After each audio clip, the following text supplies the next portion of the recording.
It's Saturday morning. காலையிலே எழுந்து உழவர் சந்தைக்கு போயிட்டு கொஞ்சம் ஃப்ரூட்ஸ் அண்ட் வெஜிடபிள்ஸ் எல்லாம் வாங்கிட்டு வந்திருந்தோம். அடிக்கிற வெயிலுக்கு உள்ளே போயிட்டு வெளியில் வரத்துக்குள்ளே ரொம்ப டயர்டாகிடுது. இன்றைக்கி சாட்டர்டேனால சரியான க்ரௌடு வேறு. என்னென்ன வெஜிடபிள்ஸ் நம்ம வாங்கிட்டு வந்திருக்கோம்னு சொல்லி பார்ப்போமா?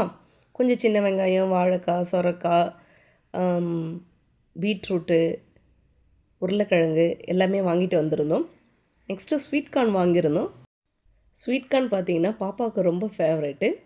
அதுக்கப்புறம் எங்களுக்கு வாட்டர் மெலானும் வெள்ளாம்பழமும் வாங்கிட்டு வந்திருந்தோம். இது நாங்கள் இப்போ ரெகுலர் ரொட்டீனே ஆக்கிட்டோம். ஒரு நாளைக்கு 2 ஜூஸுமே குடிக்க ஆரம்பிச்சிட்டோம். வாட்டர் மெலான் ஜூஸும் வெள்ளாம்பழம் ஜூஸுமே ரெகுலர் ரொட்டீனில் கொண்டு வந்தாச்சு. மார்னிங் அவ்வளோ வெயில் அடித்தது, ஒன்றுமே முடியல. அன்ஃபார்ச்சுனேட்டாக ஈவினிங் பார்த்திங்கன்னா நல்ல மழை, சரியான மழை. அப்படியே அடிக்கிற வெயிலுக்கு ஈவினிங் நல்ல மழை வந்தது. அதுவும் செம்ம குளிர்ச்சியாக இருந்தது. உங்கள் ஊரில் எப்படின்ட்டு கமெண்ட்ஸில் சொல்லுங்கள்.